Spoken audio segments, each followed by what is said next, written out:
Bonjour tout le monde, on est au salon de Laval Virtual. C'est le salon des technologies immersives, c'est là où les professionnels du secteur se rejoignent. On retrouve du Pico, du Meta et plein d'autres choses. Et là aujourd'hui, moi j'ai voulu aller voir 4D Views et j'ai avec moi Richard. Bonjour Richard. Bonjour. Bon, en tout cas ravi, merci de m'accueillir sur votre stand. Et en fait, j'ai été sélectionné comme ça quelques acteurs du métier et j'ai trouvé votre projet très intéressant. Est-ce que vous pouvez nous dire qui vous êtes et qu'est-ce que vous faites?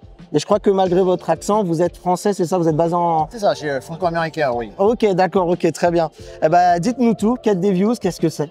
Merci de nous avoir choisi pour cette interview. 4D Views est une start-up de longue date maintenant, d'après 15 ans. On a été issus de la recherche faite par l'Henry Ronald dans le bassin de Grenoble.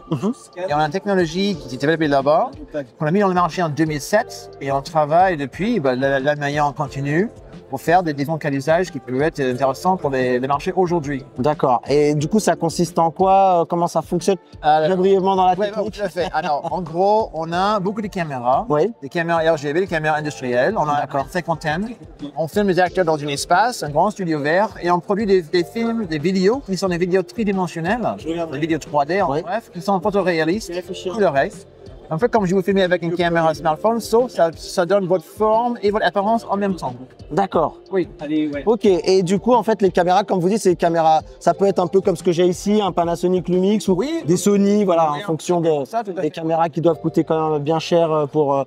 Voilà. Après, avec un certain nombre de caméras, il faut qu'on ne prenne pas des caméras qui sont trop chères parce que le prix x5, ça fait quand même beaucoup pour nos. Après, pour la prestataire, derrière. Ça. Pour un client derrière, la fourchette de prix, ça peut. Alors pour un système, le produit de base, c'est notre système clé en main. Avec, c'est à peu près une petite tonne de matériel, c'est des dizaines de caméras et des serveurs. Donc, on va tout assembler, on va livrer ça à différents pays dans le monde. D'accord. On va ensuite aller sur place pour installer et former le client comment s'en servir. Et puis, on a du support qui, pendant un an, on les suit pour les aider. D'accord, accompagne dans le projet. Donc là, pour un système, on va dire, on est en gain de prix entre 400 et 700 000 euros. D'accord, ok, très bien. Oui. Donc, je sais que vous avez deux formules un peu avec plus de caméras ou plus de caméras. Il y a des solutions qui est dense et des solutions qui sont un peu plus denses. D'accord, ok. En fonction du nombre de caméras. Ok. Et comment, du coup, c'est un peu les profils de vos clients, c'est quoi exactement? Alors, finalement, il y a deux genres de profils, de gens avec qui on travaille. Et les créateurs de contenu qui ne sont pas vraiment nos clients, mais ils sont des clients de nos clients. D'accord. On travaille avec eux pour comprendre leurs besoins et qu'est-ce que le système doit être capable de faire pour rendre le meilleur contenu possible pour leurs expériences, réalité virtuelle, augmentée ou même leurs expériences 2D. D'accord. Après, les vrais clients 4D Views sont les entrepreneurs qui détiennent des studios eux-mêmes. Des fois, les agences créatives, des fois, des studios de capture de mouvement qui veulent ajouter la capacité de filmer les gens en situation réelle et produire ces fameux vidéos 3D dites volumétriques. D'accord, ok. Est-ce que vous pouvez nous faire un petit peu rêver sur des projets que vous avez menés, sur des cas d'usage, des films, des concerts? Ceux qui vous marquent le plus peut-être. Oui, alors on fait la formation, quand je dis nous, c'est pour nos clients. Vous fournissez le... En fait, pour les gens, nos studios, les partenaires peuvent, eux, faire des formations pour policiers. D'accord. Ou en situation réelle, dans une situation de réalité virtuelle, il faut qu'on voit une situation se déroule, il faut qu'on comprenne la personne, le suspect par exemple, qui est en train de faire certains actes, quels sont ses gestes, où est-ce qu'il regarde, quel est son comportement émotionnel pour qu'on puisse soit calmer le jeu ou bien passer à l'acte s'il faut. Pour ça, c'est plutôt le côté formation où le personnage va être vraiment au centre de la formation.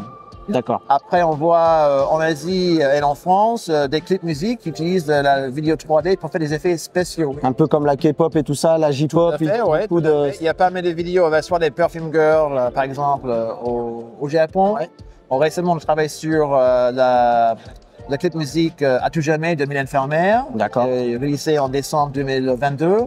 On a fait un projet avec Woodkid en décembre 2020, où elle a envoyé sa nouvelle chanson sur la télévision allemande, le magazine Royal à la fin du mois. Donc ça, c'était à la fois une captation de sa musique, mis en place devant un orchestre réel dans le studio de télévision. D'accord. Donc vous avez des cas qui sont assez variés. Tout à fait. Est-ce que vous sentez qu'il y a plus... vous avez un plus large public, entre guillemets, clientèle, pardon, pour la partie musique ou c'est vraiment un peu égalité entre de la formation? Égalité. On a aussi des projets de mode parce qu'en fait, les vêtements se présentent bien dans la vidéo 3D. Ouais. Souvent, il y a des défilés de mode qui sont filmés à petite échelle physique, c'est dans quelques mètres. Après, ils sont passés dans des applications sur téléphone portable. Les gens peuvent voir la nouvelle collection. Ils peuvent ensuite passer de mode réalité augmentée. Ils voient dans leur pièce les mannequins qui se promènent avec les nouvelles collections. Ouais. Et ensuite, dans l'application, il y a un aspect catalogue et un aspect shop pour aller acheter aussi.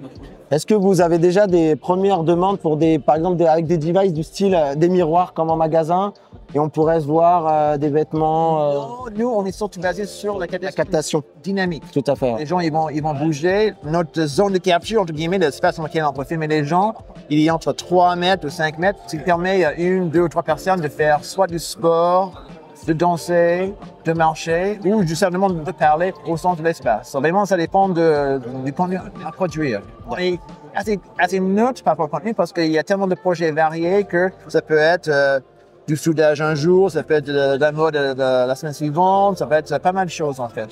Et 4D Views, est-ce que ça se voit un petit peu dans l'intégration de projets comme des courts-métrages ou des longs-métrages? Oui, aussi. Alors, il y a les choses d'information qui sont déjà en eux-mêmes un peu des courts-métrages. Oui. Alors, il y a des longs-métrages qu'on a utilisés pour produire des sortes de catalogues de caractères qui sont ensuite là pour peupler des scènes. Pour peupler des scènes, ouais. Après le tournage. Ce qui rend cet aspect de peuplage de scènes dans la phase de post-production qui est beaucoup moins cher que la phase de production principale. D'accord. Après. Vous avez fait quelques films déjà ou pas encore? Tout à fait, oui. Est-ce que vous avez un film? Il y a le film, je dirais, les grandes références. Il y aura des films en France qu'on a fait vers 2011. Il y avait des films au Japon qu'on a fait qui étaient. Je ne me rappelle plus du nom. Okay. C'était un film d'une période des années 50 après la guerre. D'accord. Ils ont ensuite ajouté les caractères un peu partout. Ok. Après, dans d'autres films, on fait des petites scènes où les gens utilisent la 3D pour faire des effets spéciaux. D'accord. Alors, pour terminer, nous, on est assez fans de la réalité virtuelle. Moi, sur la chaîne, beaucoup de gens qui utilisent des casques et qui aiment ça. Est-ce que c'est un marché sur lequel vous arrivez, vous, à vous projeter? Est-ce que c'est quelque chose, vous sentez, comment vous le voyez un petit peu, ce marché-là de la VR qui est... Nous, on le voit, hein, c'est un peu, il y a eu un peu d'une hype, ça redescend un petit peu. Ouais. Est-ce que vous, dans votre secteur, du côté pro, c'est un truc que vous voyez revenir pour de la réalité virtuelle? Moi, je dirais autrement au créateur de contenu que dès qu'il y a besoin de filmer une vraie personne avec leur vrai jeu d'acteur, les émotions, les expressions, comment est-ce qu'on peut faire? Il y a 3 options. Soit on fait avec de la 2D, ouais. Et bon, ça marche mal dans un monde qui est 3D. Ouais. On peut faire un avatar. Ça peut bien pour la fantaisie, mais pour une vraie personne, on perd beaucoup de choses. Et donc, nous, le seul objectif, le seul moyen qui reste, c'est de filmer un système comme le nôtre. Ensuite, avoir une vidéo qui est fidèle à cette personne et d'insérer cette vidéo dans ce monde 3D. Pour avoir les gestes, les expressions faciales. Émotions, toute la partie qui appartient vraiment à la personne. Ok. Comment ça se passe pour vous à 4D? Vous êtes content pour l'instant? Oh bon, on est content. Et là, depuis 15 ans, on travaille tous les jours sur améliorer la qualité encore plus. Ouais. Un peu comme dans le cinéma et la télévision, il n'y a jamais assez de qualité d'image, il n'y a jamais assez de résolution. Et là, votre target en termes de qualité, d'amélioration de technologie, c'est quoi? Ça serait par exemple la 8K, plus de caméras Oui, alors à terme, il faut essayer de rendre cette énergie un peu plus accessible. Aujourd'hui, le studio de captation est assez grand, 9 mètres x 9 mètres. Il faut vraiment essayer de réduire, mais en gardant la qualité d'image. D'accord. Sans cette qualité, finalement, les projets se font assez mal. Ok. Donc, améliorer, réduire en taille physique, mais améliorer encore la qualité d'image. Ok. Dernier mot de la fin, qu'est-ce qu'on peut vous souhaiter pour vous? C'est quoi votre objectif que vous aimeriez, si vous pouvez nous en parler, le truc que qui vous plairait? Continuer à recevoir des demandes de captation intéressantes, des créateurs de contenu qui ont des histoires qui sont toujours fascinantes. Ils continuent à arriver pour nous faire apprendre les choses et qui nous aident à mieux comprendre comment les aider à réaliser leur projet, leurs histoires. Ok, super.